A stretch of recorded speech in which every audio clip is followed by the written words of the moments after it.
आणि महाराष्ट्रातला opinion poll ज्याची सर्वाधिक उत्सुकता होती, संपूर्ण महाराष्ट्राची नजर त्याकडे आहे की महाराष्ट्राचा कौल नेमका काय सांगतोय, तो आता झी24 तासच्या हाती आलेला आहे।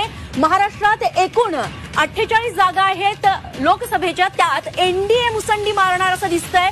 एनडीएला तब्बल 45 जागा मिळण्याचा अंदाज आहे, तर इंडिया आघाडीच्या पदरी फक्त 3 जागा पडू शकतात असं झी मीडिया आणि मॅट्रिक्सचा ओपिनियन पोल सांगतोय। नक्कीच थोडक्यात महाराष्ट्रामध्ये थेट लढत आहे ती एनडीए आणि इंडिया अशीच दिसते आहे आणि जे उद्दिष्ट महाराष्ट्रामध्ये भाजप प्रणित एनडीएनं धरलेलं आहे की अबकी बार 40 की पार किंवा 40 प्लस हे जे उद्दिष्ट धरलं होतं ते ओपिनियन पोलमधून साध्य होताना दिसतं आहे। तर इंडिया आघाडीला मात्र 2019 मध्ये ज्या 9 जागा मिळाल्या होत्या त्यात तब्बल 6 जागांची घट होताना दिसतेय। केवळ 3 जागा मिळणार आहेत, इतर मात्र कुणालाच जागा मिळणार नाहीयेत। एनडीएच्या जागांमध्ये वाढ होणारे 38 वरून 45 मध्ये।